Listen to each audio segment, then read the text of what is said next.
Good afternoon, everyone. Lovely to see so many members here. If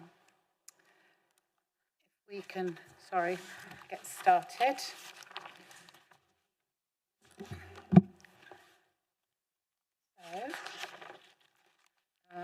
Apologies for absence, Mr. White. Thank you, Leader. Good afternoon, members. We've got an apology for absence from Councillor Jury. Thank you. Thank you. And if I just add at this stage, the item on the agenda that is for Councillor Jury, Councillor Mott will be giving the introductions, etc., to that item. Thank you. Does anybody have any declarations of interest? If they spring up in the meeting, could you please mention them? Items requiring urgent attention. I'm not aware of any. Mr. White? That's correct. Thank you, Leader. Bates. Right, we do the confirmation of the minutes from the 23rd of July, although we've all slept, probably holidayed and everything else since then. So I will go through them as I usually do, page by page. So page 1, page 2, page 3, page 4, and page 5. Is everybody happy with those? May I have the proposer, please? Happy to propose. Seconder, please. Thank you, Councillor Mott. All those in favour? Thank you. Thank you, Leader. That's clearly carried for approval of the minutes. Thank you. Right. We have no public questions. I'm sure you sent me an email to say that, Mr. White.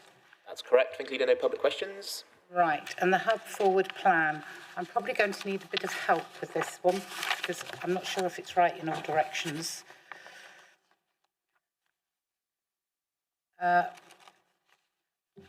I can't work out, Mr. White, because I can't remember, basically, if the 12th of November is when we should have been having a meeting, but we've put in an extra, and where the extra one is as to the others. So if somebody could explain to me in plain English. I'll explain, Leader. So the 12th of November is the additional meeting. The calendar of meetings as adopted had provision for a meeting today, being the 24th of September, with the next meeting then being the 3rd of December. So the 12th of November is the additional meeting we put into the calendar. Right. The bit I do know about that is some of the items that were on the agenda for today have moved to the 12th of November, and some of the items that were for the 3rd of December, the ones that are able to be done are being put back into the 12th of November meeting. Yep. So it's a full meeting on all three occasions. So is everybody okay with that? And they've got the dates. That's lovely. Thank you. Hands up. With the Corporate Peer Challenge.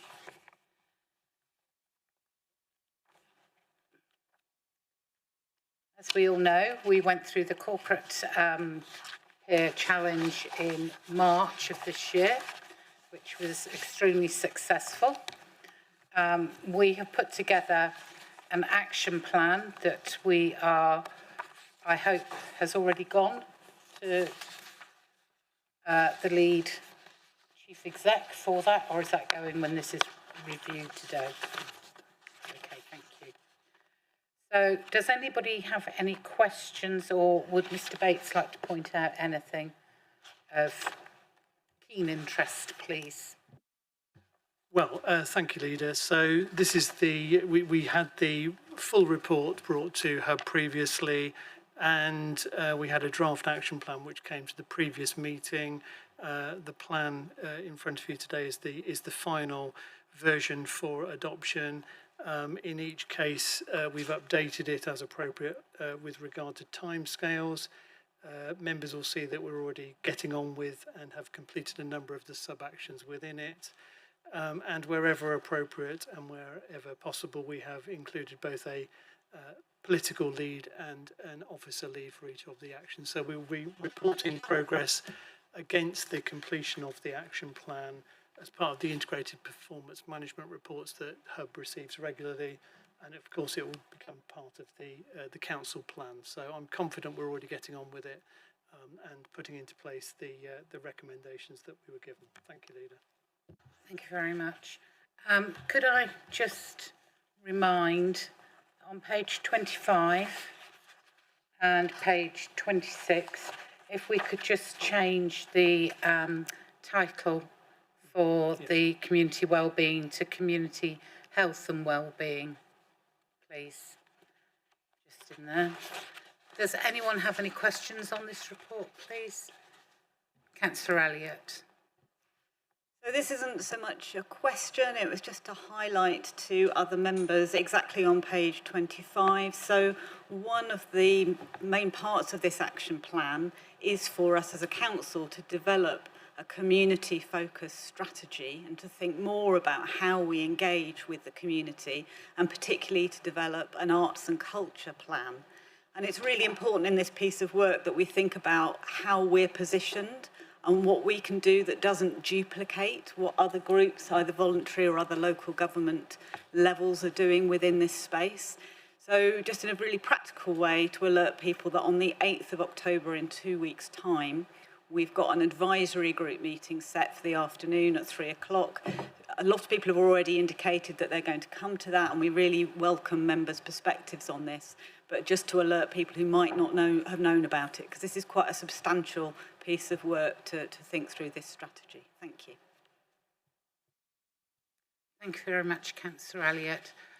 Could I just point out then that Councillor Bridgewater, he's become neighbourhood services, which I think we knew, but Councillor Elliott has just slid off her shoulders fusion, and it has been put on Councillor Bridgewater's shoulders to deal with. So as neighbourhood services, we had a good talk about it at the hub briefing, and it just seemed the right thing to do within our organisational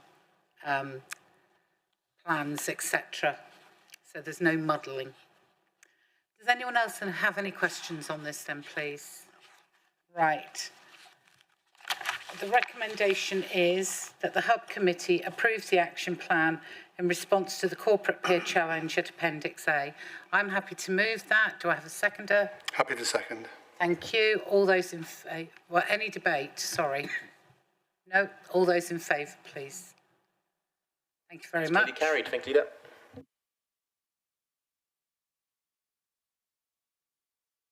Right, moving on now to item 8, which is the housing, environmental health and licensing, decarbonisation of existing housing. Councillor Renders, please.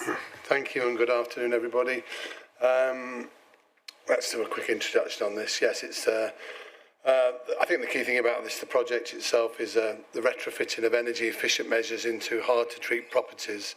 It hits the council's main priorities of improving housing, tackles climate change and acknowledges the ongoing cost of living crisis.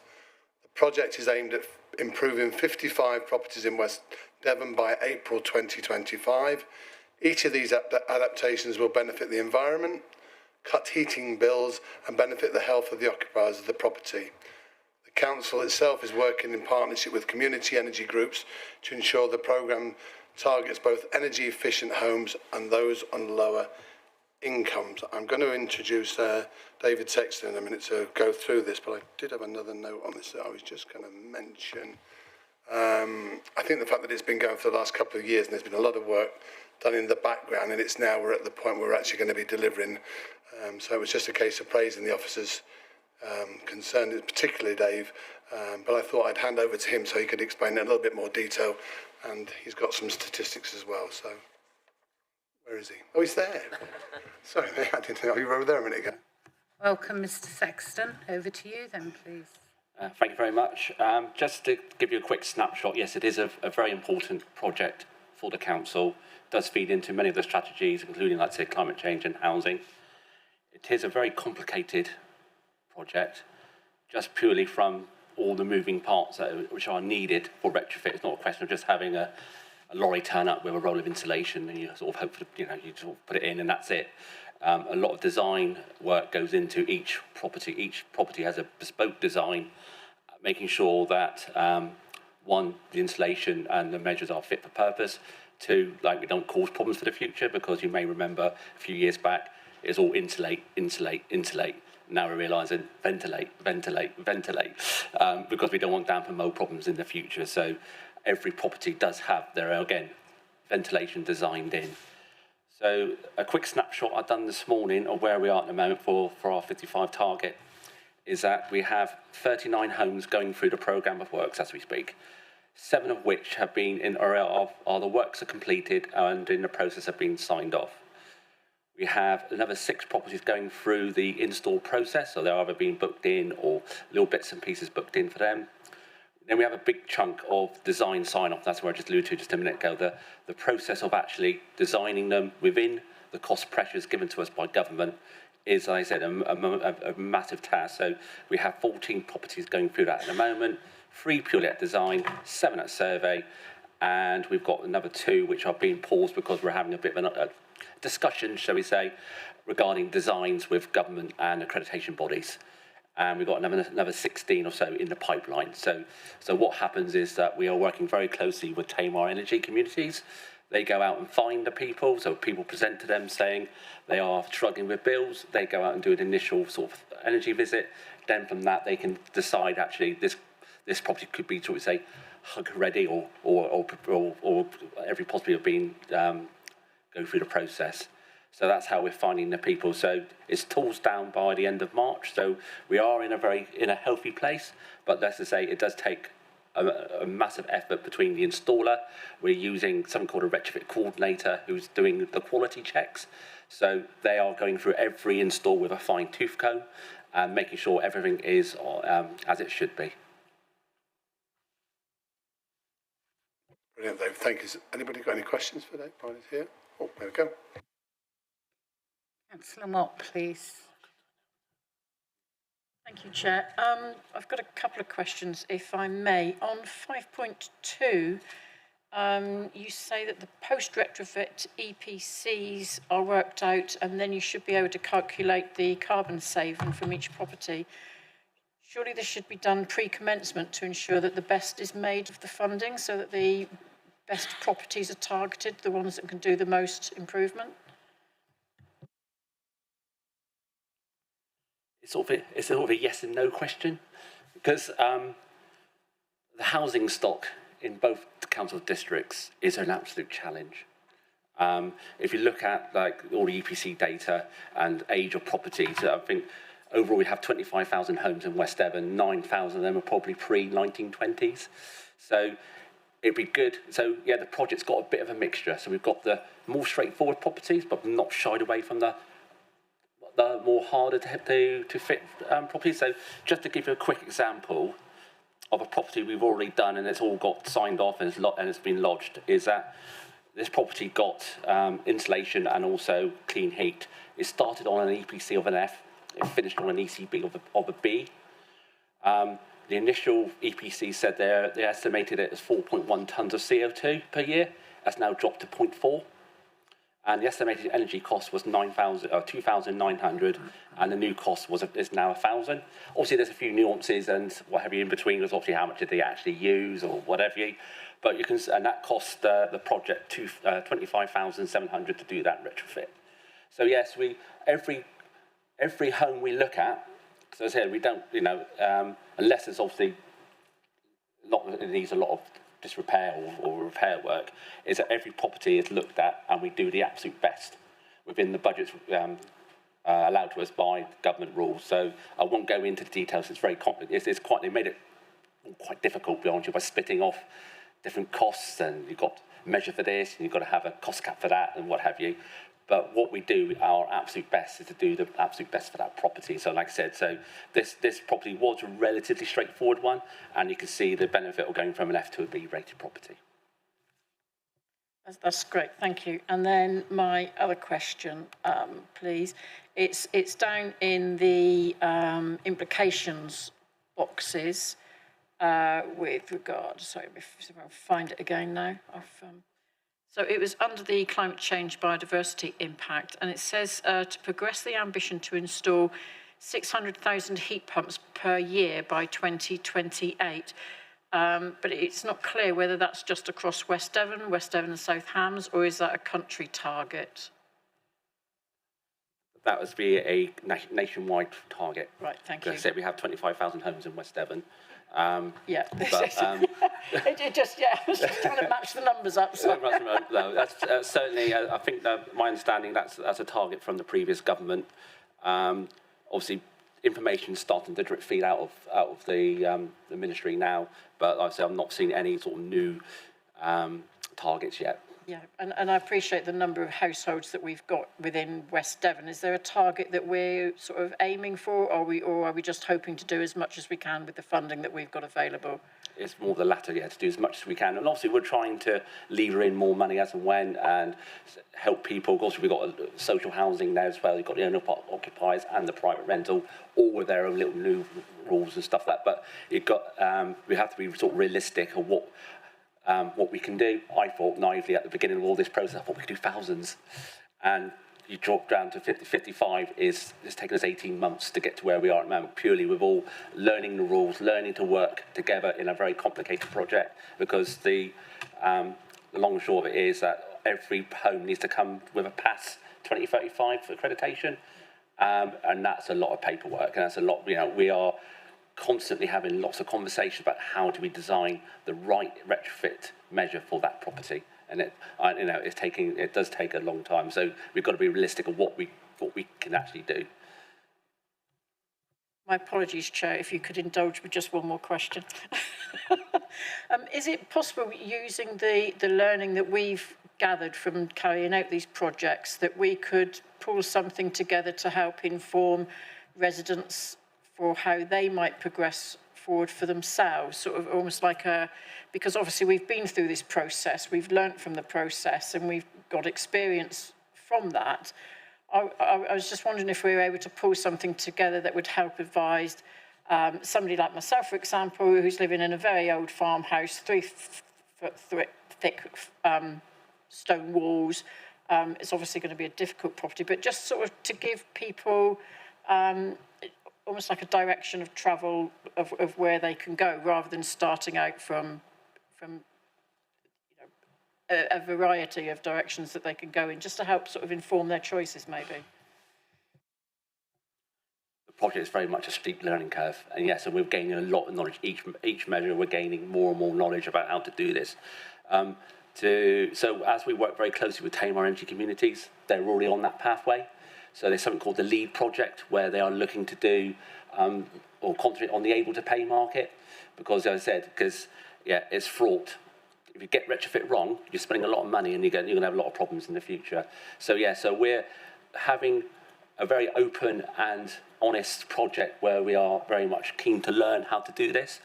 They're learning a lot as well. So so it's very important to myself and also to Tamar that we're building up that local knowledge of how you do retrofit. And it does change, rules will change and whatever, and you've got to move with that. But so I know Tamar are working with the other community groups in Devon to build this knowledge base up, so someone can come to a resident can come to someone at Tamar and get that open and honest advice on how best to, and also how much things cost as well, because it is eye-watering, some of these numbers we are dealing with. So so we're already on that path already. Thank you. Just to bear in mind that Councillor Mott is going to need 5 of those ground source heat pumps. Councillor Edmonds, you were next, please, and then Councillor Dexter. Yeah, thank you, Chair. Just looking ahead to March 25, and what's the situation there for properties that perhaps are work in progress, the funding, and so on? Is there a run-off period to allow these projects to be completed? Is there a risk that unused funds will need to be returned? So how the system, how the project is set up, yes. So we've got to have there's a pre-approval for every property that government wants to do, because government wants to make sure that we're all on the straight and narrow. So all designs have got to be approved by government by December with a 3 months. So the tools down is definitely March 28 with a longest in the main's all finished. We got a bit of snagging time in April and stuff like that. So and lodging because every property, all the details are going to be lodged with Trustmark. So we've got time in April to do all that. Councillor Dexter, and then Councillor Mann, Councillor Daniel. Okay, well, I'd like to thank the officers. It's a really good piece of work, and I think it's and I'm really pleased with the direction of travel and how it's going. It's just a couple of questions, if you don't mind, Chair. Linked, you mentioned that Tamar Energy Partnership you're working closely with them to select. I mean, question I'm asking is, does the squeakiest wheel get the trim? How do they assess that we are actually doing the most important ones first? How do they prioritise our 55, so to speak? And shall I ask all three questions together and then answer them? The other one, I was also pleased that the HUG, there's two key objectives to deliver the progress on the statutory fuel poverty target, which is absolutely great. I just wondered what our targets were and how do we know that what is our measure of success? Because the suggested measure of success is the number of retrofits. And I think it makes allusion in 5.1 or something to fuel poverty. I just wondered how that metric will be measured as a sort of guide to whether we are doing the business in the right associations. And I think you've answered my third question about how many of those 55, what is the total impact, if you like, of that in the borough, and how can we do better?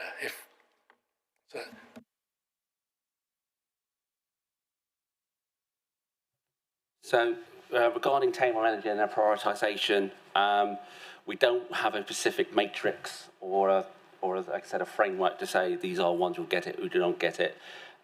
So people who present to Tamar Energy come in all shapes and sizes.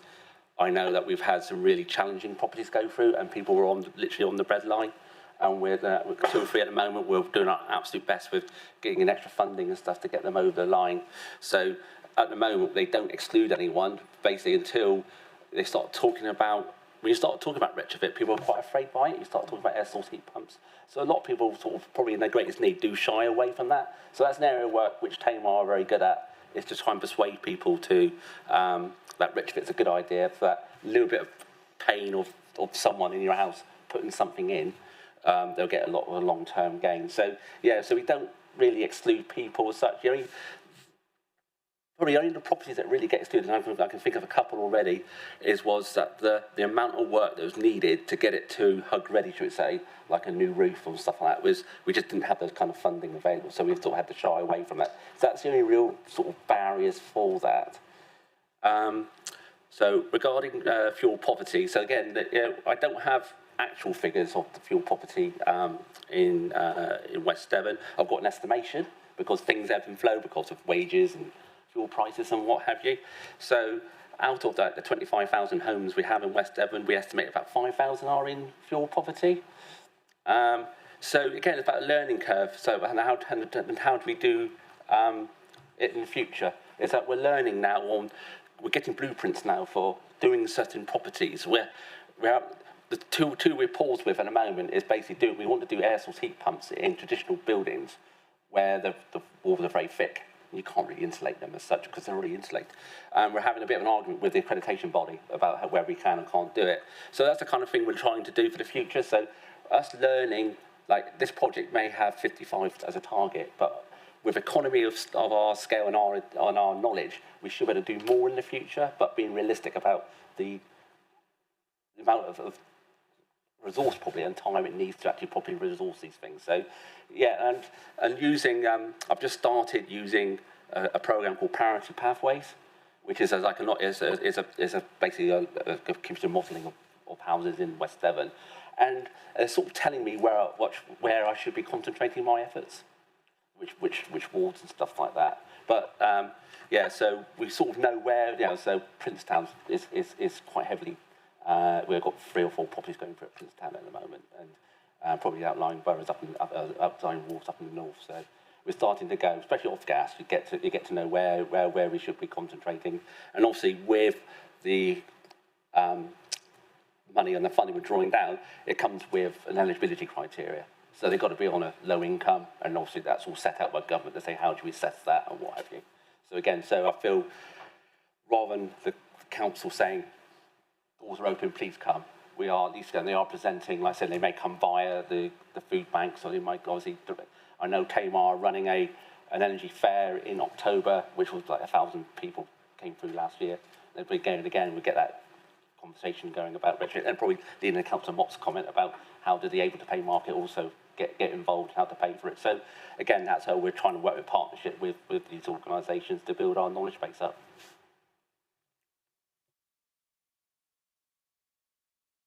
I'll just say thank you for that answer. Sorry, Chair, but thank you for that answer. My comment was that I did not want people not to apply because of ignorance, and I think you've answered that question. Thank you. Thank you, Councillor Dexter. Councillor Mann now, please, and then Councillor Daniel. Thank you, Chair. My question is, if we councillors find local residents in damp, hard-to-heat homes, which we very often do, what's the best way of giving them the information of this project for consideration if we find somebody that we think would benefit? So there's two ways people can apply into it at the moment. Obviously, very conscious we're coming towards the end of this project now. A few of the slots are now, we're going to get like a small number of slots are now open. Not to say we will stop someone, we may put them in a slightly holding pattern to decide on. But yeah, so they can easily, there's three ways. One, there's a government portal you can go through, and it'll come through to the project officers is Helen Hamilton. That goes to her, and I'll be quite honest, she does all the hard work, she does all the paperwork and all the funding and the budgets and what have you. It'll come to her, or you can use our eco mailbox that again goes to Helen, or you can go to Tamar directly. So yeah, but if anyone comes across anyone you're thinking, I'm not sure, just contact myself or Helen, and like I said, we'll be able to say, like I said, for Hub 2, it's got to be off gas. That's one of the off gas and low income. As long as you remember those two things, can't be too far wrong. You mentioned the people that needed the new roof. I happen to know them.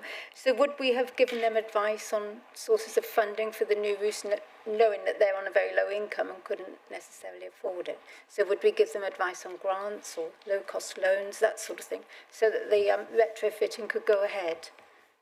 Yeah, that's what we employ Tamar Energy to do. So Tamar Energy are doing all that hand-holding through the process. So again, like I said earlier, retrofit's it's very scary.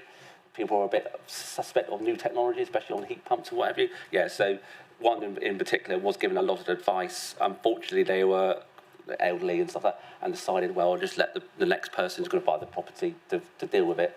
And we tried everything, but the money that was needed was far in excess of what we could offer them.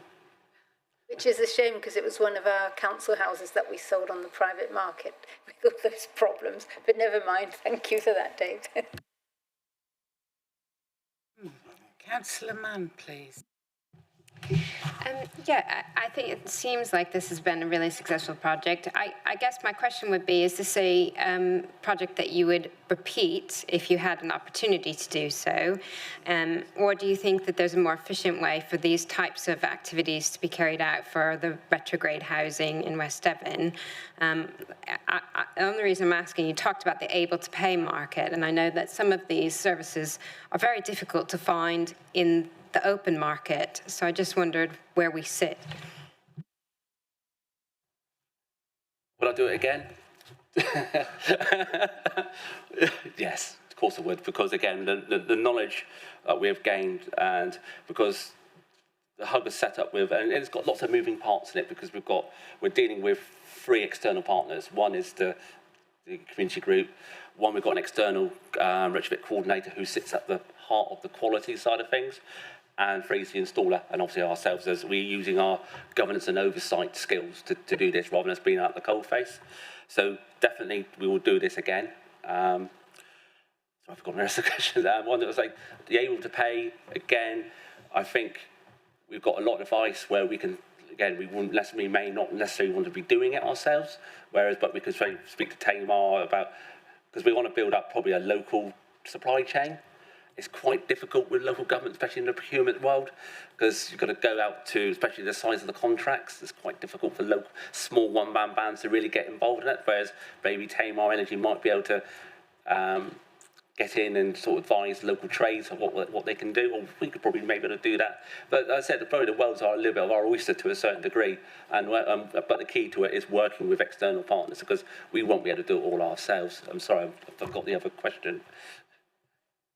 No, that's helpful. I guess my question is that I think it's a very difficult market, even in the able-to-pay market currently, to get some of the services that we're talking about for retrofitting those types of properties. There's not very many people in the market, is my impression. So there's a function that you've gained, obviously, or through Tamar Energy that we have, that probably does need to be shared. But also, where is that market that is actually going to deliver this for all the rest of the homes where people may be able to pay for that service?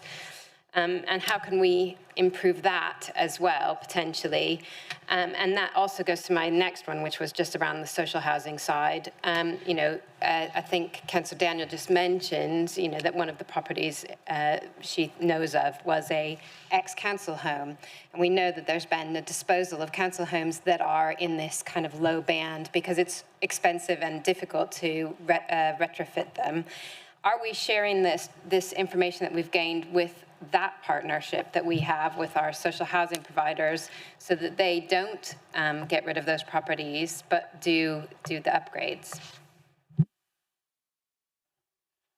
So with regards to the market and the local supply chain, so part of the contract we have is that it's got obviously the social value element to that. So again, they've helped out on some of the local colleges and stuff like that, and given, like I said, advice and there's particularly Devon Energy who's doing the coordination as well. They're working with them to look at apprenticeships and stuff like that. So we're certainly looking at, and also I have 2 meetings with the installer each week.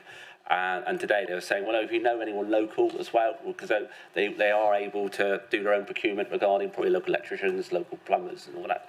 So we're starting to, like I said, to build these things. Obviously, it's 55 homes here and 55 homes in South Hams. Obviously, Devon as a Y, we're doing their own project as well. So there is certainly a direction of travel that we want to do as much as we can to help the local supply chain and build that knowledge up, because air source heat pumps will be part of the future. Whether they are the future, it will remain to be seen. But you need trade there to be able to put them in properly, because again, these are fiddly pieces of equipment that need to be done properly. With regards to social housing, they have their own funding.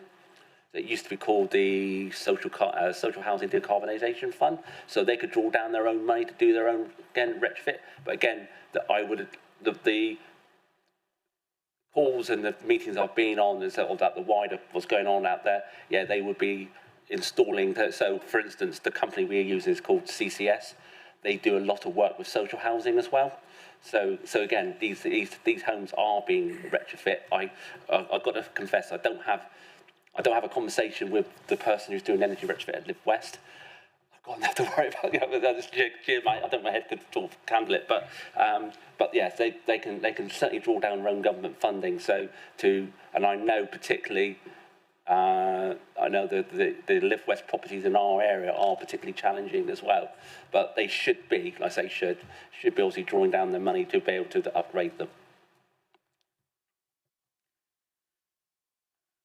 Right. Councillor West now, please. I just say Ursula's taken the words out of my mouth, which is good. Great minds think alike. But can we also stay on piste on what the paper is? Ursula took us slightly off.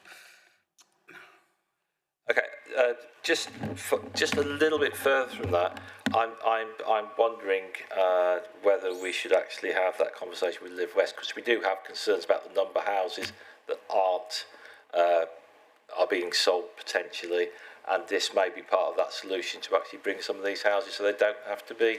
So it might be an interesting conversation to have with Live West about this, in terms of how are you tackling some of these difficult houses, and will that stop some of the sales that have been going on? For instance, it's just a conversation. That's it. Thank you. Right. I think Mr. Sexton's taken that on board. We tasked the housing lead earlier in a meeting for them to look into that with our local social housing associations to see what they're going to do about this matter. But as Mr Sexton has quite rightly pointed out, they do have their own funds. Whether it's the will to actually do the really hard work, which is being described, could be something that they're not prepared to do. Right. Yes, please, Mr Renders.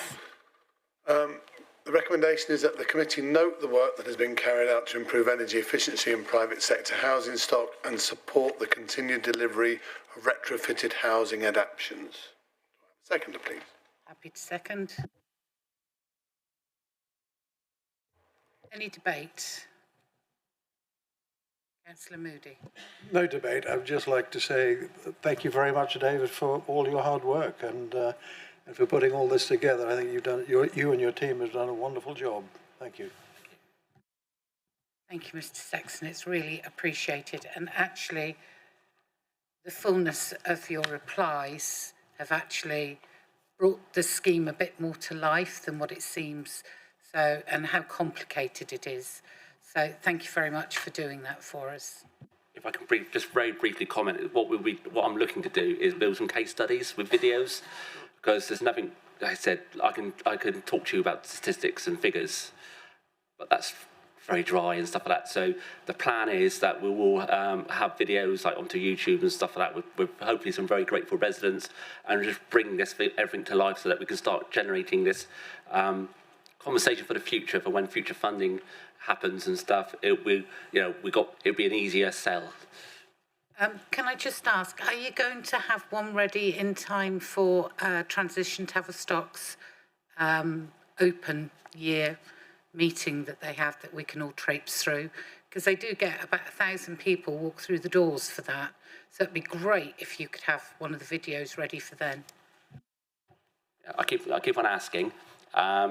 We're at the cusp of quite 2 or 3 West Devon's been signed off, and we keep on asking. I know Carla in comms is itching to get out. So, but also as well, I spoke with CCS last week about them videoing when they're putting a solar cells up or the air source heat pumping as well. So we might be able to do something with that as well. So, like I said, we are trying to do a bit of multi-channeling and ways. And I want to get out myself.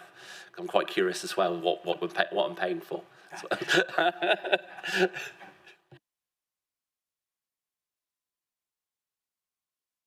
Sorry, I can see Mr Luscombe having a wry smile there. It would be interesting to see. So thank you very much for that. Can I ask all those in favour, please? Thank you very much. Clearly carried. Thank you, Leader.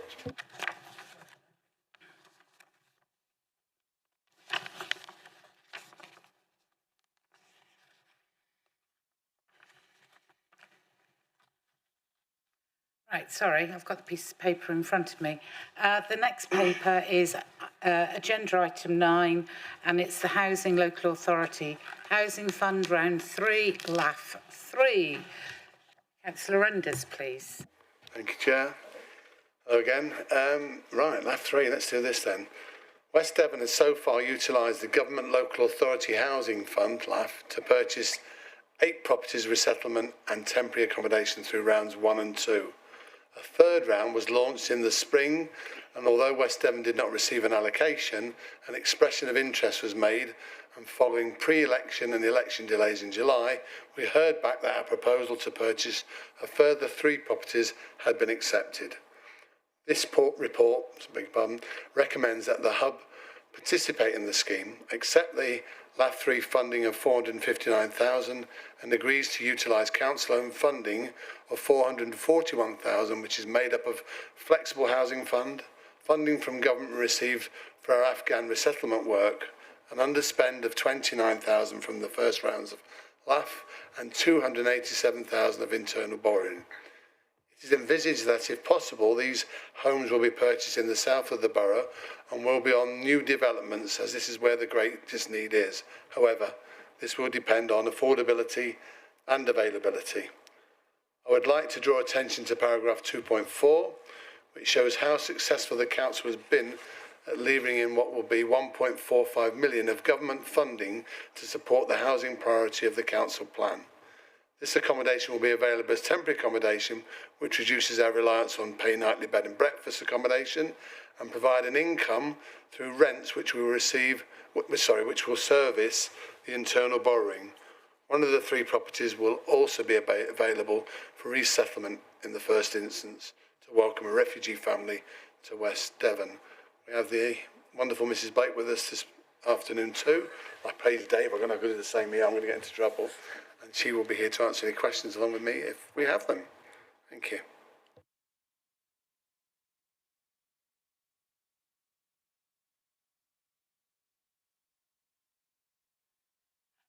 Right, okay. Councillor Mott, then Councillor Edmonds, please. Thank you, Leader. Just one question, please, on 4.1, if I may. Can I ask, please, I see we've used the Plymouth Broad market area for the rental income figures. Just curious what sort of area that covers, please, and why we've used the Plymouth one, for example, as opposed to maybe the Exeter one. The Plymouth Broad market area is slightly less than the Exeter one, so this was kind of worst case scenario. The Plymouth Broad market area covers Tavistock and most of the south of the borough. West Devon has 3 broad market areas: Plymouth, Exeter, and the Cornish borders, North Cornish borders. So, and of the 3, I think the Plymouth is the worst. Not the worst, sorry, the lowest amount. So actually, that's the worst case scenario. Councillor Edmonds, please. Thank you, Chair. Well, start off with a comment, really, to say how successful these schemes have been. Fantastic. So, well done to officers in taking full advantage of these schemes. Sorry, just for clarification around the proposed 3 homes. Are all 3 available for temporary accommodation if required, or is it still this 2-1 split with 1 being resettlement? Yes, it will be in the first instance 2 for temporary accommodation, 1 for resettlement. That 1 for resettlement will be offered to the Home Office, and they will try and find a refugee family. If one is not forthcoming within a certain period, we will use it for temporary accommodation. When it becomes empty, we'll offer it again to the Home Office. Thank you. Can I just ask what the position is on the existing 8 properties in terms of that mix, if you're aware of the latest position? I don't have the latest position, but I believe we have got a mix of in the properties that we purchased through LAF round 1. That is a mix of refugees and temporary accommodation, and of the LAF 2 round, I think 2 of those properties are used for temporary accommodation, but I will come back and I'll ask Darryl to put it in the minutes. Thank you. Can I ask a question, please? It's a similar sort of question, but of the properties that we've done, so it's 8 so far that we've actually done completed, how many of the temporary accommodation have moved out? Oh my God, sorry. Oh, it's the mayor. No, she's not here. She's still rattling in my ear and my wrist. How many of those properties have people gone on from? Have we had a recycle of the temporary housing, or are the same people still in waiting for other housing, or whether they've been able to, go to private rental or whatever, please? I don't have those figures to hand, but we can certainly get those. We have had quite a churn in family size accommodation. Our challenge is still 1-bed accommodation across the borough. So we have been able to rehouse from temporary accommodation quite quickly, but I'm not sure of the actual individual circumstances around these properties. I'll have a look and see if we can include it, or whether it would be whether it would identify people. So I will just check with that before I give it to Darryl to include. Thank you very much, Mrs. Blake. Any other questions, please? No? Okay. Councillor Renders. don't need to read them all.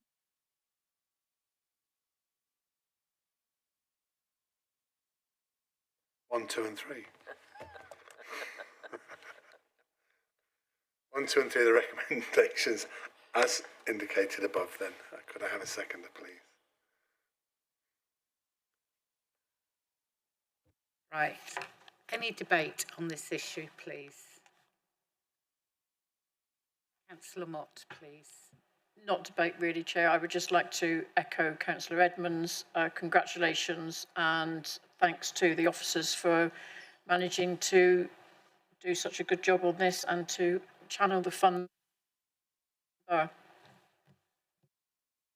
I think the whole council would support that, Mrs. Blake, because actually it is taking and giving you some temporary accommodation. And as we know, what was it you said the other day to me, 1,200 a week on average it costs for temporary accommodation for a family. So to be able to have these extra homes is really, really good. And thank you. And as you know, many councils, after I told them what you'd done with the money, then started to do it for LAF 2 and 3. There was a lot of money left from LAF 1, wasn't there? Councillor Edmund. Thank you, Leader. Just to add a little bit to that, yeah, absolutely, it's a great effort and moving so swiftly to make sure that we take full advantage. But also, on top of this accommodation, of course, we've got our own accommodation units coming on stream very shortly. So the two together is a really good effort towards supporting the temporary accommodation issues. Very proud of that as a council. Thank you. Thank you very much. Right. Thank you, Mrs. Blake. We move on now to... Oh, sorry. I thought we'd taken a vote. Okay. Would we all like to take a vote, please? Clearly carried for the recommendations, 1 to 3. Mrs. Blake, you may now escape. Don't go too far, I need you.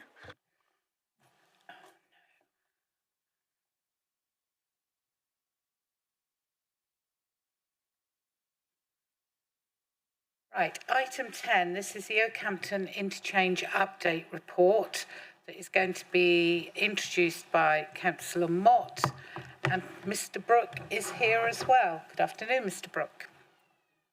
Councillor Mott, please. Thank you, Leader. Members, it is with delight that I introduce this paper regarding the new interchange in Oakhampton. This is a huge investment into West Devon, and we are fortunate to have secured the funding. That funding secured through the Levelling Up is just shy of 13.5 million.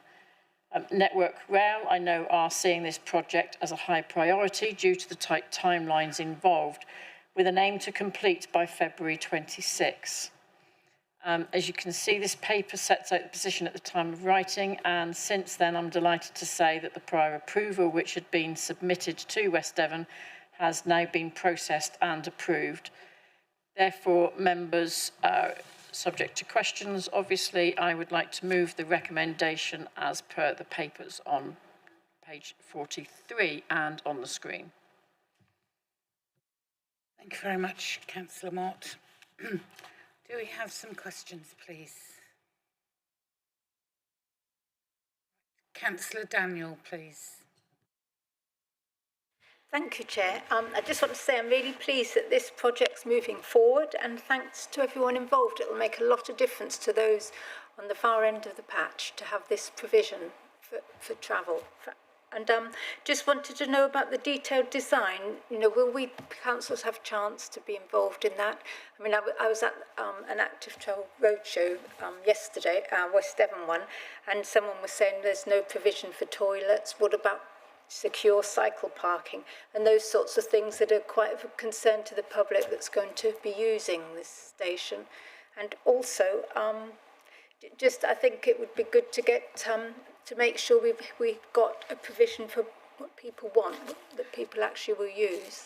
And also the other thing that came up is the actual name. I think it's going to be called an interchange, and people would prefer Parkway, as far as I can tell, the people that have been involved in the project from the start. So could we have any input into that? Thank you. I think the name is what the name is, and it won't be changing. That's been done by Network Rail, Great Western Railway,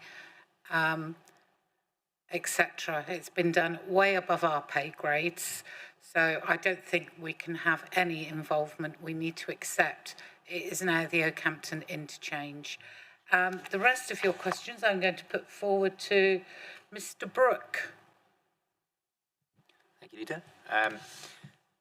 So I mean, there is a bit of a design image in the report, and that annotated drawing does talk about cycle parking, and I can assure you that the scope of the project includes for clearly the train station itself, but also cycle parking, car parking, EV charging, cycle and walking connections into town, local improvements to junctions in proximity of the station for cycling and walking, and also the timetabling to ensure that the 4 bus services that run are aligned to the train station. So I think you're stressing the importance of cycle parking, for example, as one of the interchange modes is absolutely bang on, but be assured that it's in scope and therefore will be considered.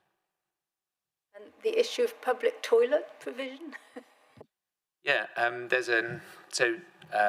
GWR, who will be operating the station, have a very clear policy on toilets, and they don't have them in train stations that are unmanned because they get vandalised and it doesn't work. So, unfortunately, that won't be something we'll be able to influence.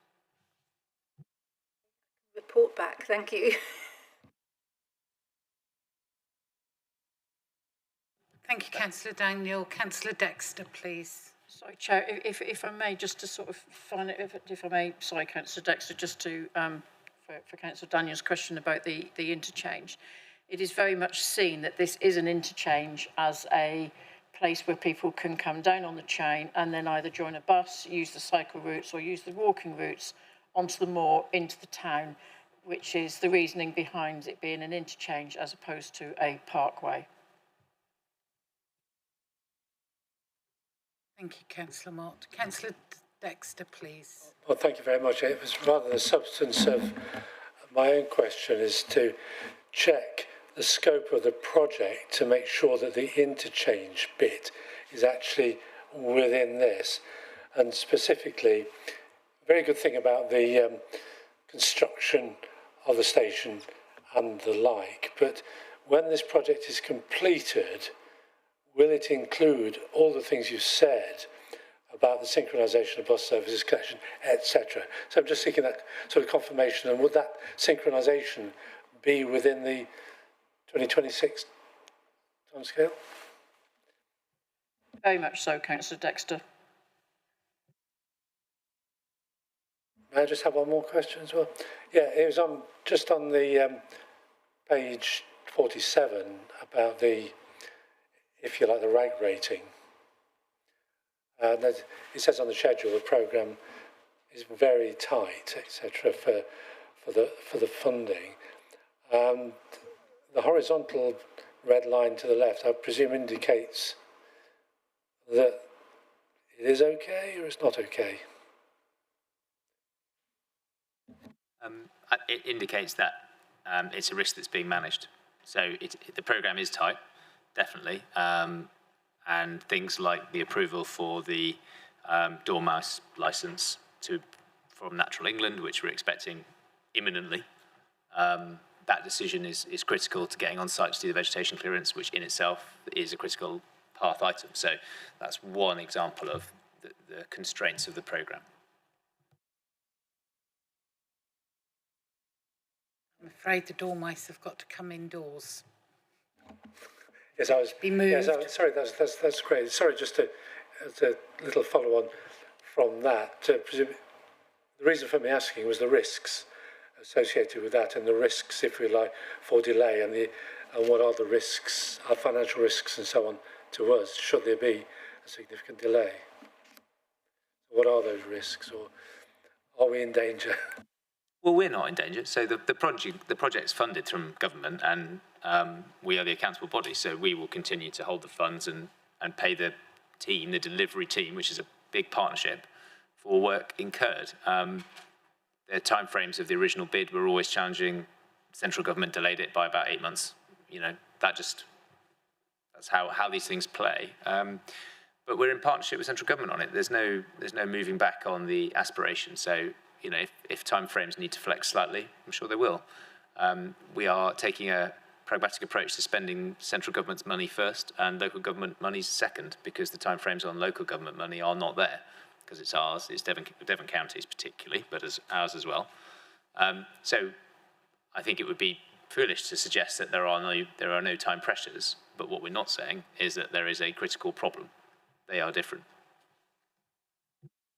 I think if I can add to that, Leader, Councillor Dexton, I can assure you that Network Rail and Great Western Railway see this as a priority project for them, and therefore they are aware of the time constraints and they are working very hard to meet those deadlines as required. Councillor West, please. I'm intrigued when we talk about integration. I know projects before where everything's meant to be integrated hasn't quite worked out. So what I'm interested in is the fact that any access roads, bus timetables, that sort of thing, how far down the route are we on that, Chris? Are they, Mr. Bride, are they on track to actually be able to service this interchange, so to speak? Has any work been done on that yet? I mean, in terms of the whole project, just to give you some reassurance, that is one of the easier things to fix, very much so, and is not yet being considered in detail. That programming work will be done when we know exactly when the station is going to open, but we know that the 6A would service this and would be aligned to the train station, so that's the route to Bude, that's the route to Exeter. And this is the point about having multi-partnership approach. Devon County Council, working with the bus operators, will be leaning in to ensure it lines up with the train operators, GWR, and us in that space. So it's a commitment, it's inside the scope of the project, but no, it hasn't been done yet. Thank you. Thank you. Councillor Moody. Thank you, Chair. Yeah, I see that I heard that they're talking about 164,000 passengers per year in the first year is anticipated. My only, not a concern, but my only thought is that is the project future-proofed, so that if it becomes very, very popular, that we can either extend it or it will cope with higher volumes.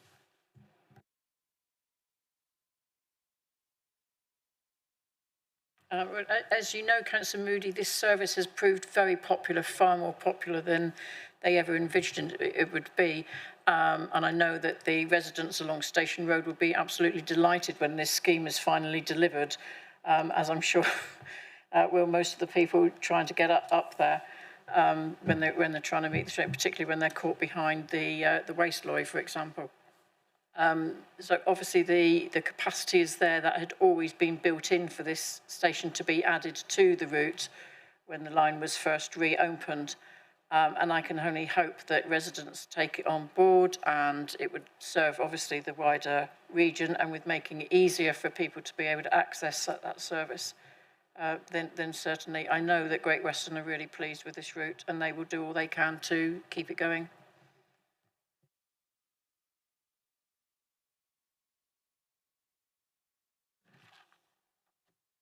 Councillor Mott, would you like to propose your recommendation, please?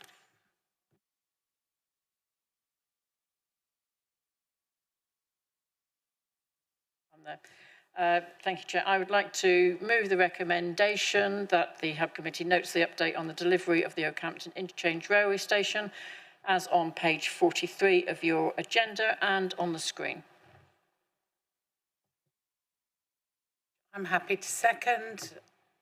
Any debate, please? No. All those in favour? That's clearly noted. Thank you, Leader. Thank you very much. Thank you, Councillor Mott.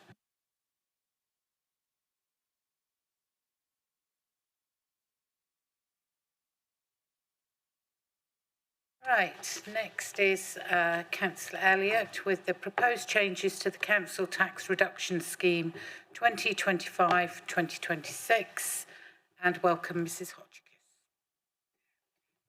Thank you very much, Leader, and I'm very pleased to be able to present this report. I think members will find it's very clear and self-explanatory, and this is an important part of the work that the Council does to support our residents who are in greatest need, those who are at the bottom of the income bracket and really need some subsidies to make sure that they don't have to pay the whole of their council tax.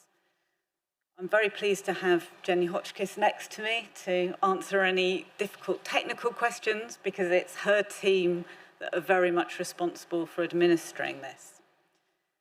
So as I say, I think the report is fairly self-explanatory, but just to say a few words to guide you through it. So the scheme, in a way, has been going since April 2013. So we've got a lot of experience of providing this council tax reduction. There was a major change to it in 2019-2020 when we went to a banded scheme. And if you want to sort of understand what's meant by a banded scheme, there's a very nice table at 1.5, paragraph 1.5 on page 52. And this shows that people on the lowest incomes will receive up to 85% reduction in their council tax. There are 4 different bands, so people who are on a low income but not quite so low might just get 25% reduction in their council tax. And as I say, there was this sort of major change in 2019 to move to this banded scheme, and that's proved to be very successful. Successful in 2 aspects. So one is that it's very transparent and clear to our residents how it works. It makes it easier for them to apply. But it's also good use of taxpayers' money in that it's administratively very efficient and speedy to administer. There was some changes made 2 years ago. We review this annually, and 2 years ago there was a slight change made to the bands so that we're keeping track of cost of living and inflation. But as people will be aware, inflation has dropped substantially. And so the main recommendation in this paper, the main sort of meat of the paper, is to say that we continue with this scheme as it is for next year. And to be very specific about it, we have to make a decision about this by the 11th of March. So we're making this decision in good time. I'm sure if people have got technical questions that Mrs Hotchkiss will be happy to answer them, but I hope that gives people the sort of nub of the paper. Thank you. Thank you, Councillor Elliott. Any questions, please? Well, it's that good a report, you two, that nobody has any questions for you. So, Councillor Elliott, would you like to propose your recommendation, please? Yes, thank you very much. So the recommendations are laid out on page 51 and are in front of you on the screen. So it's about noting the content of the report, and we're recommending to Council this local council tax reduction scheme for 25-26. And then the third recommendation is about delegating authority to the head of revenues and benefits, because some of the technical details depend on central government. So rather than us being able to make a decision about it here and now, we need to just delegate that authority. So again, that's a summary of the 3 main recommendations. So I'd like to put those to the meeting. Okay, I'm happy to second. Any question, any debate? Councillor Mann. I just wanted to point out that what was added in 24-25 was really important and something that I think makes a difference for people in West Devon in particular who are self-employed, which is the minimum income floor, removal of that and disregarding of it. And it makes a really big difference because otherwise you have imputed income, and we have a lot of self-employed people in West Devon in particular, and for whom this is really important. And I wanted to just highlight it because I think a lot of people don't know that that doesn't apply to our council tax reduction. And I think it's really important for them to know that they should be looking for that as a potential way to reduce their council tax liability when they're struggling during the cost of living crisis. So I just wanted to point that one out and say that it's very well implemented. Thank you. Thank you, Councillor Mann. Anyone else, anything to say? No. So can I see a vote for the recommendations as set out? Thank you very much. Unanimous. Thank you. Thank you very much. Councillor Elliott. So thank you to members. Given that that was a fairly brief item, it seems like a good opportunity for Mrs. Hotchkiss just to give us a very brief overview of what's being done on pension credits. I think that was, we were hoping to include that in the meeting very briefly. Thank you very much indeed for that. Yes, thank you. That would be good for members to know. Sorry, Mr. Noyce. Thank you. So just to set, sorry, I will move this closer to me. Just to set out some of the activities that we're starting to undertake in relation to pension credit. We've now appointed a cost of living and financial support officer, which is a shared post with South Hams District Council, and we're starting to do a particular focus piece of work on pension credit take-up because of the it's obviously good for people who are entitled to it to receive it, but obviously with the connectivity to winter fuel payments. So just to give members some idea of figures, at the moment we have 528 residents who receive pension credit. Some of you may recall that we did a piece of work, I think it was about 12 months ago now, looking to increase take-up. And then sort of following on from that, we think that there's probably about another 145 residents that we know from our own data sets that may be entitled to pension credit. We also think that potentially there are quite a lot of residents out there that we don't actually know about for various reasons. So from next week, we're going to be starting a take-up campaign. So we will either write or email out to those people that aren't receiving it according to our records. Obviously, there will be some communication, social media around that. We've also spoken with Devon County Council, and we're going to use the library service as a drop-in point for people to come in, but also give some wider benefits advice if needs be. And then following on from all of that, we're just going to send some follow-up letters and emails. What we're also looking to do is we obviously appreciate that not everybody wants to transact with us online. So we're looking to produce some paper materials, posters, leaflets, so on and so forth to distribute in appropriate locations, doctors' surgeries, I guess, maybe the food bank, libraries, so on and so forth. So I just wanted to, kind of reassure members that we are trying to do as much as possible to continue to support residents through the cost of living crisis. And now we've got this additional resource in a dedicated officer, we'll have more capacity within the team to undertake a lot of that work. Here he comes. Thank you, Leader.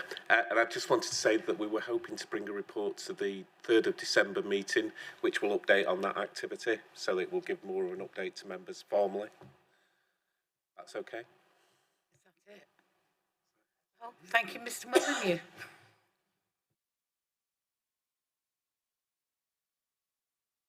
Right. Does anyone have any questions for Mrs. Hotchkiss on what she's just outlined? And I've just written down somebody's name that I can think of that's probably not claiming pension credit. And I'm sure we can all think of residents within our local communities. And if there is, if we do think of somebody like that in our communities, can we ask you, because you can't go and knock on their front door, it doesn't look too clever. So is there a way that we can send you their name and address to sort of say, no, they aren't, and then we can arrange for somebody to see them or something? Yeah, perhaps if I get Mr. White just to send out some kind of a referral process, if that works for everybody. Councillor Moody, please. I've just asked, could we set up a meeting just to discuss about the availability of members of the public applying and how we're going to make that communication, either through locality officers or, you know, how we're going to approach it. So I'd like to be involved in that. Hands now going everywhere. I think it was Councillor Edmonds first. Thank you, Leader, and I applaud that very proactive approach. That's excellent. I'm just wondering whether that should go in the weekly bulletin, that summary, so that all members get to hear that message. And maybe, without creating too much work, it might help us, it helped me, just to perhaps do a little bit more background detail about the pension credit itself, just some basics, just so that we can respond in the correct way if we are approached. I'd like to know a little bit more about it. Perhaps I should already. But, Councillor Edmonds, we've got to be quite careful because this isn't on the agenda. So, so just to ask Mrs. Hotchkiss a question like that, yeah, fine. But Mrs. Mann, Councillor Mann, is this going to be the same from you? Right. Has that stopped everybody because it's not on the agenda? Thank you very much, Mr. White. Oh, thank you very much, Mr. Fairbairn. Down to me. The monitoring officer, keeping us on track. Mrs. Hotchkiss, if you would be able and kind enough, I'm thinking about what I'm saying very carefully here, looking at Mr. Fairbairn, to actually just send out a note to all members and a referral form as is, and then this will be formally on the agenda on the 3rd of December. Perfectly fine. Thank you very much indeed, Mrs. Hotchkiss. Right, moving on. We are now on item 12, page 61, Community Services and Enforcement Policies Update. Councillor Bridgewater and Mr. Stuart Noyce, who's come to join us today at the request of Mr. Councillor Bridgewater, as he's a new member of staff, for us all to get to see him. Good afternoon, members. This is Mr. Stuart Noyce, who is our Head of Community Services. This is an excellent report, and the recommendations that are there for the updating members of the restructure of the community services, as well as seeking approval for the enforcement for the policy of tipping, fly tipping, littering, dog fouling and graffiti.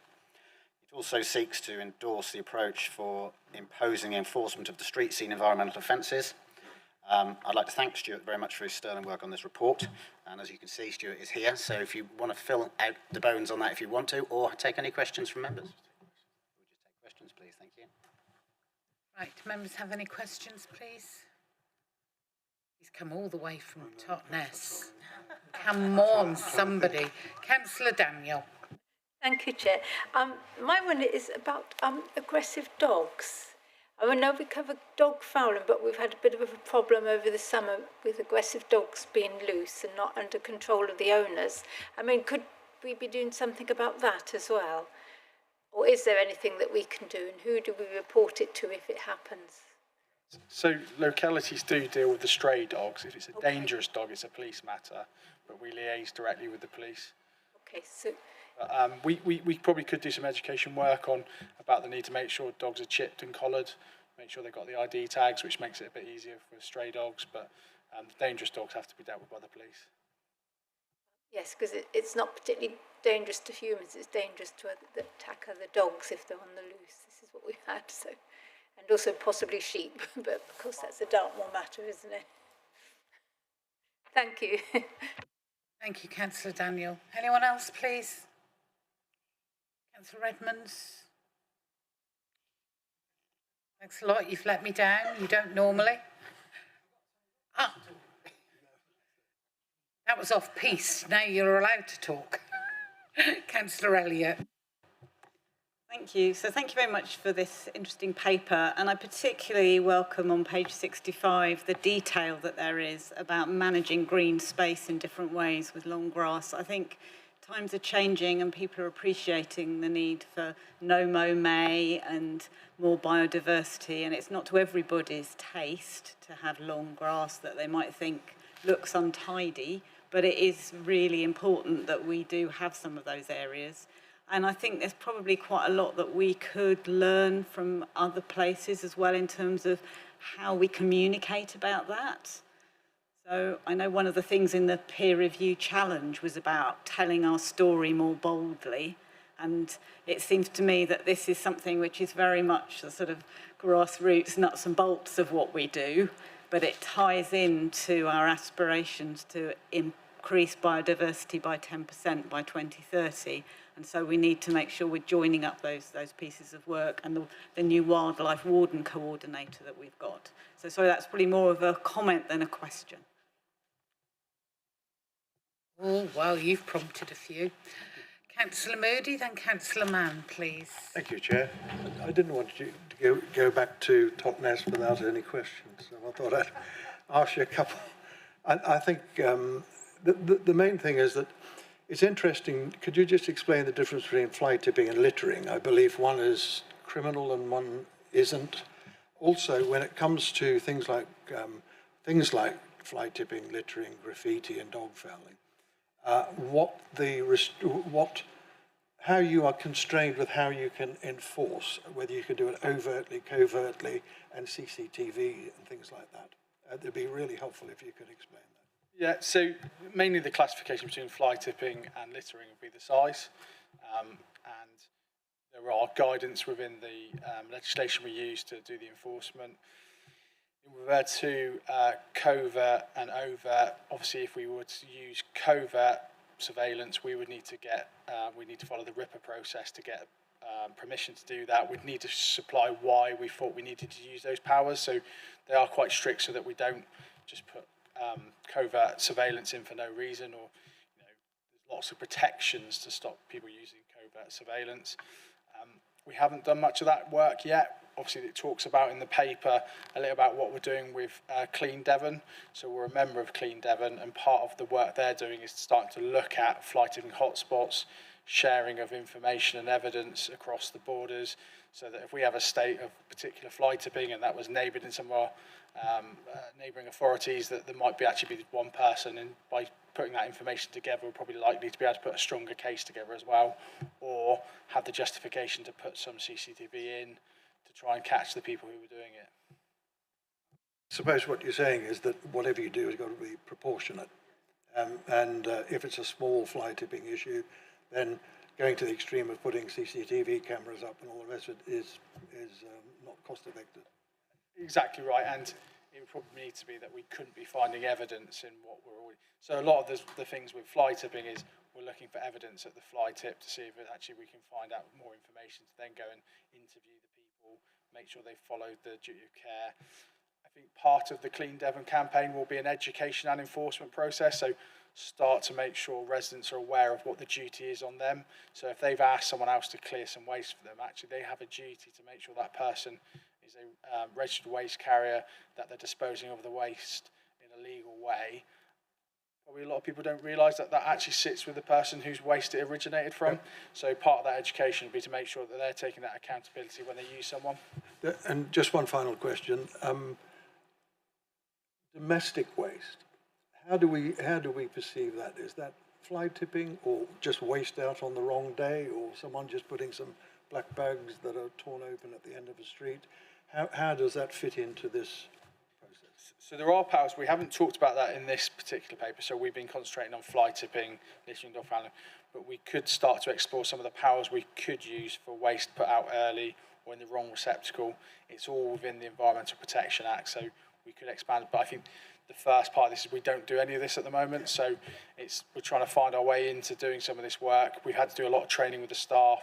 As you can see, there's a policy and a procedure, so we're going to have to educate some of our staff on how to do that. We're going to have to work closely with our legal team, because what we don't want to do is a lot of work on an investigation and then fail at the point when we go to the court, or I suspect we wouldn't even be allowed to go to court because our legal colleagues would make sure we didn't go to court with a case which would fail, but we don't want to do a load of aborted work. It's very helpful, thank you. Within that time, Mr. Noyce, lots of people have put their hands up. So, listen out, everyone. Councillor Mann, Councillor Mott, Councillor Edmonds, Councillor West. Okay, so Councillor Mann first, please. So I'm going to pick up on Councillor Elliott's comment on the green space management, which we are actually discussing also within the climate context, and obviously there's some overlap there. One of the questions I have is, do you have all of the right equipment in West Devon in order to facilitate the open space management that you've described, or is there still an issue with that? So we have the equipment to do what we need to do at the moment. Obviously, as we start to move towards more biodiversity work, it does require slightly different equipment. The whole advantage of having a joint team is that we have slightly more equipment in South Wales, which we can share with our workforce in West Devon as well. We are reviewing the equipment all the time, so as each piece of equipment is due for replacement, we're reviewing whether or not we want to do a like-for-like, or actually if there's something better to use, technology improves. We only had a meeting last week with our supplier to talk about what other people are using, and it's a slightly different model of cutting as well, because often it's cut and collect, and it's much higher grass, so the grass is a lot longer at that point, so we do need slightly different equipment, but we're fine at the moment. It's not a massive team in West Devon, but actually we've got the equipment we need currently. And then just on the communication piece, we have had complaints by some people about some of the places where this has been implemented, but without very much communication on behalf of the council. And I'm just interested whether or not we can start working with your team to figure out where the best places are to communicate that from the perspective of producing something positive so people understand what's happening. I think I sent you some photos of the work that you were doing down in Monksmead at the bottom of in Tavistock, which was fantastic and really, I think, needs to be spread as information about showing how it can be done very well and received well and integrate with the community well. But I don't think that A, we've even identified that that is West Devon that's doing that work, or B, that it is intentional and has a biodiversity purpose. So I just wanted to know how we can work together with the team here from a climate change perspective to highlight that with the wildlife warden. Yeah, so the areas we've selected so far, some of them are a little bit trial and error. We do like to put a sign out which says, this area has been left wild for the reasons. I think what I'd like to explore on that is to include on the sign some kind of QR code which could take them through to a more, a web page with a lot more information about biodiversity and the benefits from it. It is a little bit Marmite with some people, so some people really like it and understand it. Some people want to see it like a bowling green, every bit of grass be cut, so it does change from person to person. So, it is education as well, so we probably do need to do that, and we are working with the communications team to talk about when we do that education, and it probably, as we start to get to the spring next year, we'll do some more comms on that. I'm going to have to interrupt at this point because you might have seen a few people laughing. They're laughing at me because I'm the OCD one who likes it all nice and neat. I understand it and I accept it and I agree with it, but I don't always agree with the way it's being done. So that's why this lot are all laughing at me, because it's me who's the naughty one and said, can't we go the grass a bit smaller? And it looks tatty. I'll say it out loud, I said it. So it's me with OCD, okay? I like to pull the weeds and everything else. So I'm uprooting a few of our bugs. Right, who was next? Oh, I've lost my list. Councillor Mott, then Councillor Edmonds. Yes, thank you. Thank you, Leader. It's kind of a follow-on, really, from Councillor Moody's comment and with the recent media coverage over middle-class fly tipping, where residents will put items out on the pavement with a sign saying free for whoever wants them. I take it that we are managing to have a pragmatic approach to this sort of thing and not going after them hard with high fines, as has been reported recently.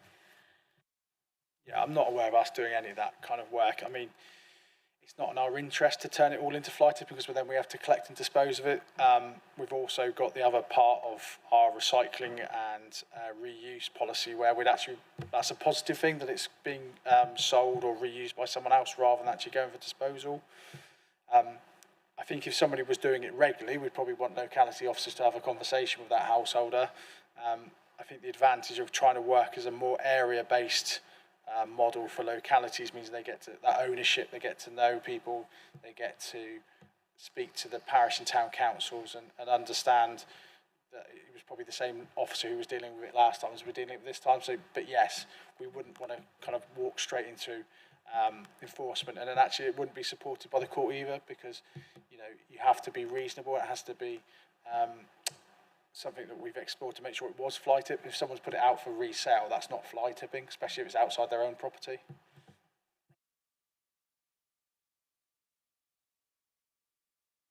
Councillor Edmonds, please. Yeah, thank you, Chair. I think you may have partially answered my question in your response to Councillor Mann, but I was interested to see the commercial service to town and parish councils. I just wonder how that works. What kind of service is it? A full range of grounds maintenance service, and it's based in West Devon. It's a long way from South Hams to the Devon Cornwall border, where most of my parishes are. So I was just wondering about the commerciality of that, and how does it work? You guys can provide a quote for a parish council should they be interested. So we're not doing it for anyone in West Devon currently. It's definitely something we want to consider to do. If we can utilise our equipment and staff more fully, then obviously that brings in an excess income to the council. We need to do it from a commercial base. It needs to be at a full cost recovery. So in the South Hams area, we've had a couple of more of the town councils come and speak to us, and they're going to be going out to a tender process, and they've asked us to quote for that. So obviously it's in a competitive market. But I think we've concentrated this year on getting the service we currently do for the two councils to a higher standard. We do about 5 smaller councils already, but some of those we're reviewing what price we provide to make sure it is at full cost recovery. Does that answer your question? Councillor West, please. Thank you, Chair. I'm really pleased to read the section on abandoned vehicles. Having had a couple left in the Overton recently, they've been there for, well, they're going a nice share degree, probably 6 to 9 months, and actually you see people coming along thinking, oh, well, I'll have that rear light complex or I'll have the front one, because obviously you're using it for scrap. My question is this: it's great that we've got this 7 and 15 days notice, but how do we decide that it's abandoned, and what's the time frame for deciding it's abandoned? So there's a set of processes we go through. So this doesn't detail the procedure the officers go through, but it's backed up by a lot of legislation. So obviously the first check is to make sure if it's been taxed. If it's taxed, then actually, unless it's in a dangerous state, then it's not an abandoned vehicle. It's then a parking issue as opposed to abandoned vehicle issue. We can send you a little bit more information if you'd like on how we classify abandoned vehicles, but the difference in notice tends to be in the condition of the vehicle, whether or not it's causing obstruction, or if it's actually, in such a bad state of repair that it's become dangerous and we'd be worried about broken glass, etc. And a follow-up to that, I know my colleague next to me, living in Clearbrook, suffers from abandoned caravans, which seems to be a big trend. Do they come under this abandoned vehicles situation? They do. We can cover it. The bigger problem with abandoned caravans tends to be what's left inside them. So obviously our contractor will move a car quite quickly. If the caravan's been filled with waste, then actually we have to clear the waste before we can clear the caravan. We've probably got a little bit of a backlog of those to sort out, because in the same way as we had the issues with the abandoned vehicles, we're now starting to clear the backlog of the abandoned caravans. Obviously, sometimes what's inside the caravans can be dangerous waste as well, so we have to use a specialist contractor, so it becomes even more complicated, but yes, we do. I think that just also brings in, we talked about right at the beginning about surveillance, and obviously, we know a number of instances, I'm sure other colleagues do on the moor, where these caravans are being abandoned at certain types, hotspots and that. So I think some thought around surveillance for those sort of areas might be a good idea. I think what we'd like to do is that every single incident which is logged, we then start to map that on a GIS system. So actually we can start to see where our hotspots were. That would be used as the evidence to decide that actually using CCTV would be proportionate. So that's something we're working on now, is to see if we can actually, as part of the logging process from people reporting them, is that it can be logged onto maps, and then we can start to look at where our hotspots are. Thank you. Councillor Pulbury Green, please. Yes, hi, thanks. I just want to come back. Microphone, please. Sorry? You need to use your microphone, because then they can... Oh, sorry. It's okay. Thanks, Mandy. I just wanted to ask you and go back on the point you raised with regards to domestic refuse being put out, and how mindful you and the team are with regards to people in rural areas where they don't have a bin collection, as it were, within a bin. And obviously you have quite high rodent activity, and that often does cause an issue for waste to be spread on the public footpaths, the highways. Obviously that might be quite concerning for residents to find that they were being penalised for something that they can't really control. And the other issue with that, of course, is that, and a lot of farmers have some concerns over this, is that in the rural villages, there seems to be a significant increase in rodent activity around waste being put out, because we're feeding the rodent population. So I think there's two different issues. So one is about whether or not people are putting that waste out early, which means they're more exposed to things like foxes attacking the bags. I suppose my first reaction would be what's inside the bag, which is attracting foxes, because if it's food waste, it shouldn't be in the black bag anyway. I'm going back to my old waste hat, sorry, can't walk away from it. But yeah, we wouldn't be taking enforcement action if someone had put, you know, I suspect, and I don't know waste detail here, but it's normally that people can put their waste out from 5 or 6 o'clock the day before their collection. But if people are putting it out days before the collection, they should be keeping that secure on their own premises until the day of collection or the night before collection. Okay, thanks. That's great. Councillor West. I just thought we discussed it this morning. Sofagate, fly tipping of sofas with new regulations coming in, etc., etc. What are your thoughts on that?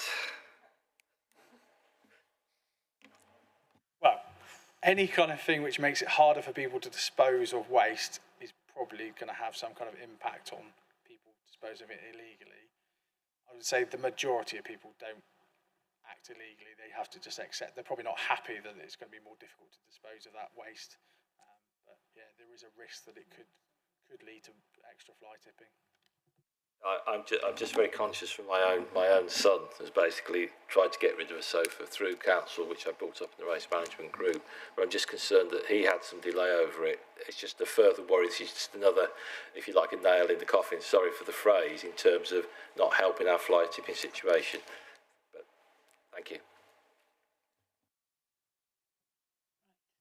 Mr. Noyce, we've made it well worth your time now, haven't we? See, you've had lots of questions now, so you've got to know all the faces around the table. Councillor Bridgewater. Yes, so I'd like to move the recommendations. Number one, we note the updates on the community services, that we approve the policies for the enforcement of fly tipping and littering, etc., and endorse the approach for improvement of the enforcement on the street scene environmental offences.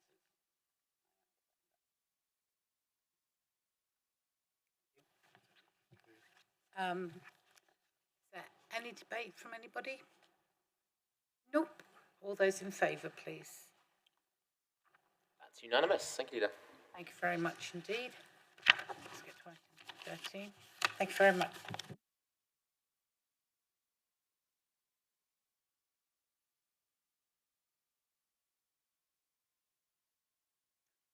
Good afternoon, Mrs. Hemstock. Right. Councillor Edmonds, month 4, revenue, budget reporting, monitoring, not reporting, 24-25. Councillor Edmonds. Thank you, Chair. This report provides members with a comprehensive overview of the Council's financial performance for the 24-25 financial year and details effective monitoring of income and expenditure variations against the approved budget and provides a forecast for the year-end position. The gross service expenditure budget was set at £27.2 million, or 9.5 million net. Current projections indicate a potential underspend, or surplus, of £163,000 at the year end. The report highlights the key variances contributing to this projected surplus. Notable factors include salary savings due to vacancies and staff turnover, higher than anticipated garden waste and car parking income, increased investment income, and additional business rates income from renewable energy sources. Conversely, challenges such as increased waste costs, shortfalls in recycled sales, additional homelessness, temporary accommodation costs, and a projected shortfall in planning income are also addressed. The report outlines the Council's financial monitoring arrangements, the status of earmarked and unearmarked reserves, prudential indicators, and management actions being implemented to mitigate risk and manage budget variations. The report concludes by emphasising the importance of continued vigilance in financial monitoring and the proactive management of resources to ensure the Council's financial stability and the effective delivery of services. The recommendation is that the committee notes the forecasted income and expended variations for the current financial year, including the overall projected underspend of £163,000. Thank you, Chair. Thank you very much. Does anybody have any questions, please? Councillor West. Thank you, Chair. First of all, great job, as ever. I had a little concern, though, in the sense that when we come to the business rates, the renewal income of 270,000, which is great, but if we hadn't have had that, then we were potentially in a, was it underspend or whatever? So it's a for me, that's a worry. There's vulnerability there. So if you could explain briefly why the business rates have come in, we weren't necessarily aware of them. They're there now on the system. And then my other comment is, am I so glad that we got LAFIS 1 to 3 and our own projects around homelessness? Because if we hadn't had those projects, we've got enough of overspend of 160,000 anyway on homelessness. Without what we're proposing putting in, where would we be? It would be a concern and a worry. So I'm really, really pleased that as a council we've actually put things in place to help mitigate against what is, you know, we have to pay for homelessness and that, and it's on our thing. So congratulations on that, but I'm just querying that business rate, renewable energy income, did we know about it? And if we hadn't had it, then obviously we were in difficulties.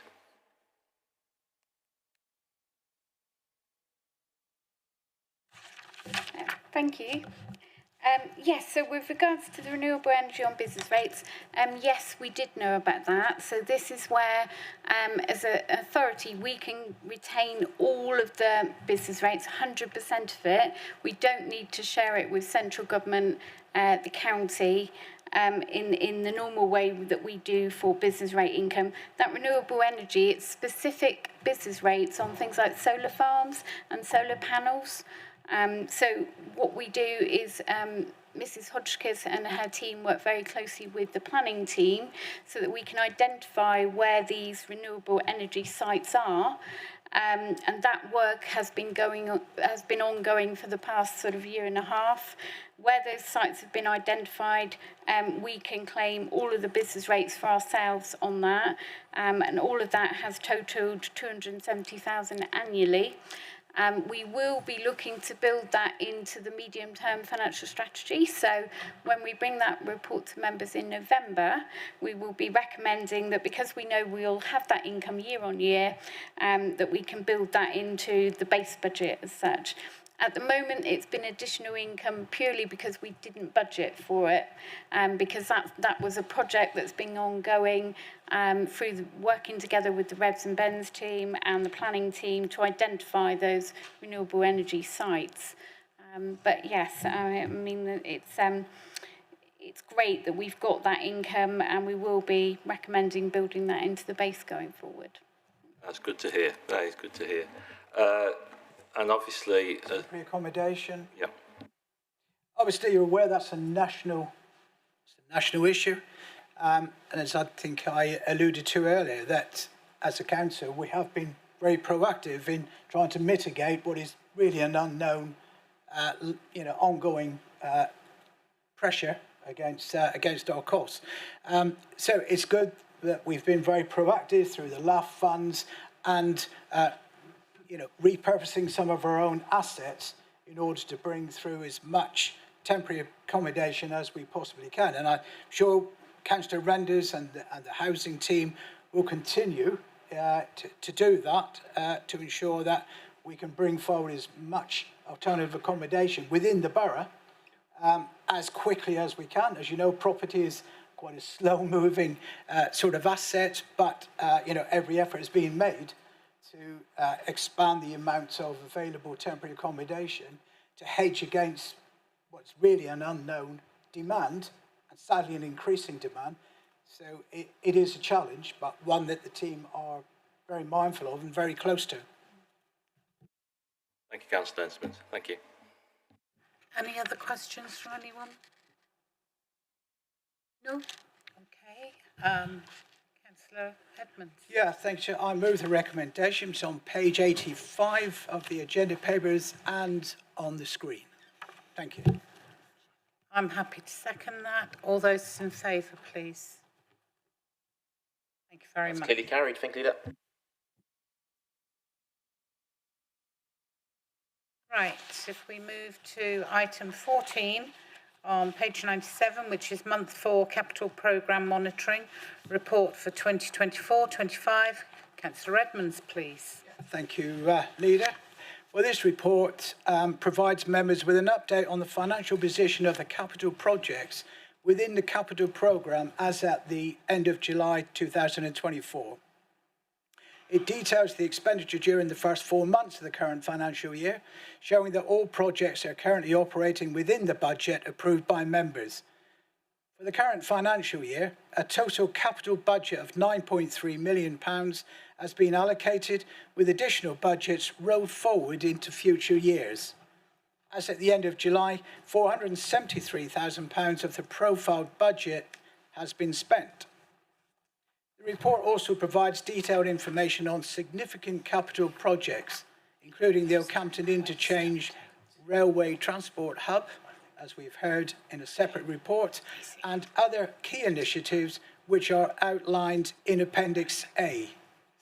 Appendix B contains a detailed breakdown of the projects that have received funding from Section 106 deposits, outlining how the funds have been allocated and spent. And finally, the report recommendation is that the Hub Committee is advised to endorse the contents of this report.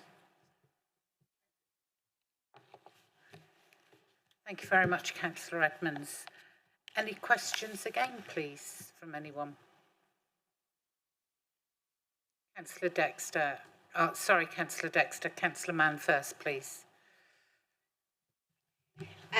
Yes, I just had a question around the UK Shared Prosperity Fund, which doesn't show anything in the budget, and I'm just wondering, because I'd understood that potentially that it could be used in the following year, so I just wondered why on page 102 there's sort of nothing forward.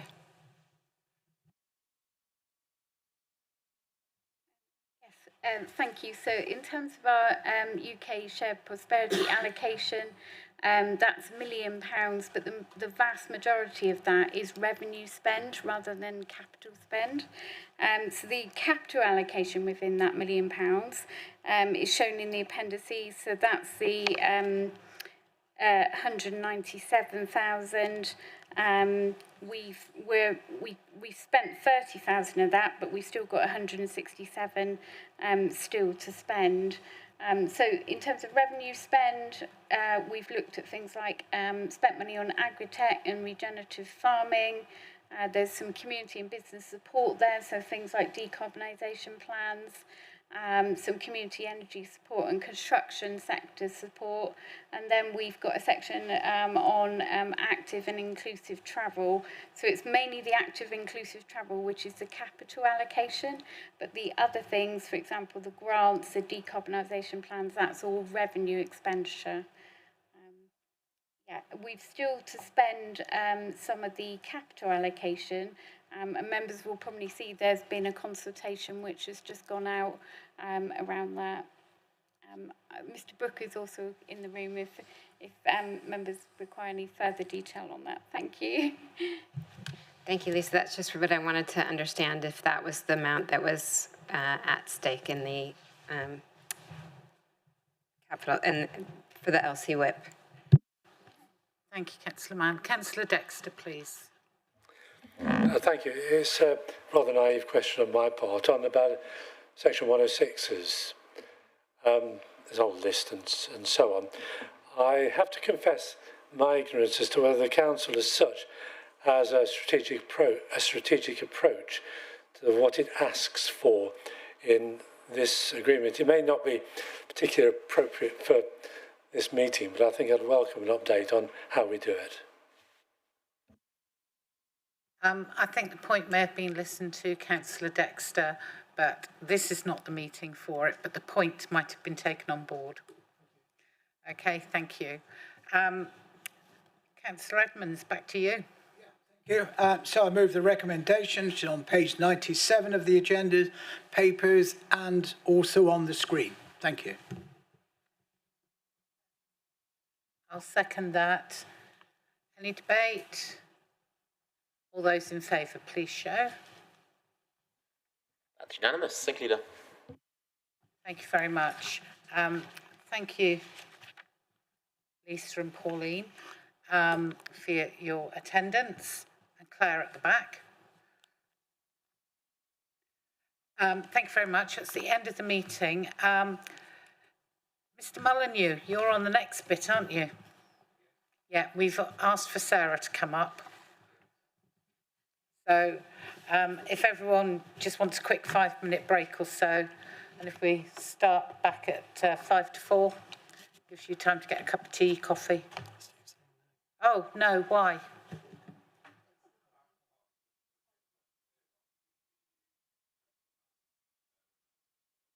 Right, you lot can clear off until 5 o'clock. Is that the one? Okay. What time's the... There's a leisure briefing, isn't there? Yeah, I need you all to excuse